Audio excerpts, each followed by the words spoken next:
प्यारे विद्यार्थियों, आज मैं आपको एक इम्पोर्टेंट जीवन परिचय लेकर आया हूँ। यह जीवन परिचय है कुंवर नारायण का, ठीक है। और इस शॉर्ट तरीके से मैंने तैयार किया है। सबसे पहले इसका हम जीवन परिचय पढ़ेंगे, उसके बाद इसके पुरस्कार, प्रमुख रचनाएं, काव्यगत विशेषताएं और भाषा शैली। फिलहाल इसका जीवन परिचय, ठीक है। कुंवर नारायण उत्तर शती के एक महत्वपूर्ण नए कवि हैं। क्या कह रहे हैं? जो कुंवर नारायण है उत्तर शती के एक महत्वपूर्ण कवि हैं, ठीक है, और एक नए कवि हैं। उनका जन्म 19 सितंबर 1927 को फैज़ाबाद उत्तर प्रदेश में हुआ। यानी कि उनका जन्म तो 19 सितंबर 1927 को उत्तर प्रदेश में फैज़ाबाद है, वहाँ पर इसका जन्म हुआ था। किसका? कुंवर नारायण का, ठीक है। इसके बाद है इंटर तक उन्होंने विज्ञान विषय में शिक्षा प्राप्त की। यानी इंटर तक उन्होंने विज्ञान विषय में शिक्षा प्राप्त की, ठीक है ना। बाद में उन्होंने लखनऊ विश्वविद्यालय से स्नातकोत्तर परीक्षा उत्तीर्ण की। यानी कि बाद में उन्होंने लखनऊ विश्वविद्यालय वहाँ से स्नातकोत्तर परीक्षा भी उत्तीर्ण की, ठीक है, कुंवर नारायण ने। उसके बाद उन्हें आरंभ से ही घूमने फिरने का शौक था। यानी उन्हें आरंभ से घूमने फिरने का शौक था कुंवर नारायण को, ठीक है ना। उसके बाद उन्होंने सन 1955 में चेकोस्लोवाकिया, ठीक है, पोलैंड, रूस तथा चीन का भ्रमण किया। क्या कह रहा है? यानी कि उन्होंने सन 1955 में चेकोस्लोवाकिया, पोलैंड, रूस तथा चीन देशों का भ्रमण किया। यहाँ पर वो घूमने फिरने के लिए चले गए, ठीक है। आरंभ में उन्होंने अंग्रेजी में कविताएं लिखी।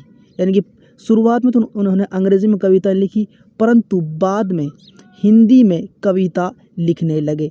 यानी कि क्या कह रहा है कि पहले तो उन्होंने अंग्रेजी में कविता लिखी, लेकिन बाद में वे हिंदी में भी कविता लिखने लगे कुंवर नारायण, ठीक है ना।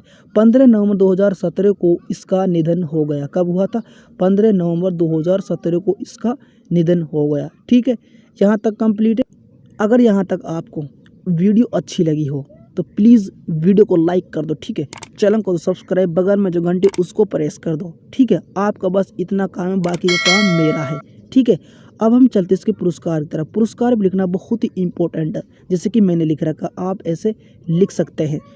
जैसे कि कुंवर नारायण को सन 1971 में हिंदुस्तानी अकादमी पुरस्कार, क्या कह रहे हैं कि कुंवर नारायण को सन 1971 में हिंदुस्तानी अकादमी पुरस्कार, ठीक है, 1973 में प्रेमचंद तथा 1982 में मध्य प्रदेश का तुलसी पुरस्कार और केरल का कुमारन आसान पुरस्कार भी प्राप्त हुए। क्या कह रहा है? देखो, 1973 में तो प्रेमचंद, ठीक है, 1982 में मध्य प्रदेश का, किसका? मध्य प्रदेश का तुलसी पुरस्कार, ठीक है, केरल का कुमारन आसान पुरस्कार भी प्राप्त हुए, ठीक है। यहाँ तक कंप्लीट। 2009 में उन्हें वर्ष 2005 के लिए भारत के साहित्य जगत के सर्वोच्च सम्मान ज्ञानपीठ पुरस्कार से भी सम्मानित किया गया, ठीक है। यानी क्या कह रहा है?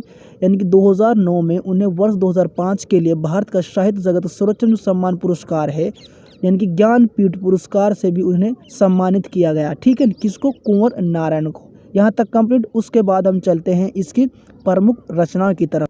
प्रमुख रचनाएं इसकी इस प्रकार है। अज्ञे के संपादन में निकले तीसरा सप्तक 1959 में, संकलित कविताएं चक्रव्यूह 1956 में, परिवेश हम तुम 1961 में, आत्मजयी 1965 में, कोई दूसरा नहीं 1993 में आदि इनकी प्रसिद्ध काव्य रचनाएं। एक बार मैं आपको फिर बताता हूं। देखो, प्रमुख रचनाएं। अज्ञे के संपादन में निकले तीसरा सप्तक 1959 में, तब 1959 में उन्हें संकलित कविताएं चक्रव्यूह 1956 में, परिवेश हम तुम 1961 में, आत्मजयी 1965 में, कोई दूसरा नहीं 1993 आदि इनकी प्रसिद्ध काव्य रचनाएं हैं। यहाँ तक कंप्लीट है। उसके बाद काव्यगत विशेषताएं की तरफ चलते हैं। ये भी लिखना बहुत ही इम्पोर्टेंट है, ठीक है।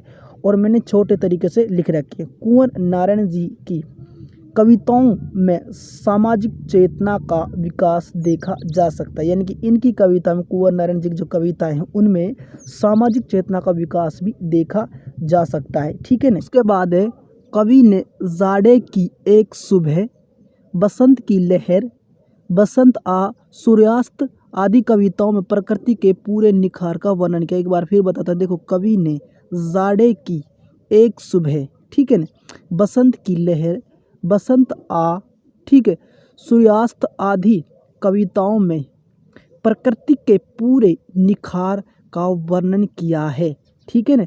उसके बाद उनकी काव्य में प्रेम के प्रति स्वस्थ दृष्टिकोण दिखाई देती है। क्या करेंगे, उनके काव्य में प्रेम के प्रति स्वस्थ दृष्टिकोण दिखाई देती है, ठीक है ना। यहाँ तक कंप्लीट। अब चलते इसकी भाषा शैली पर।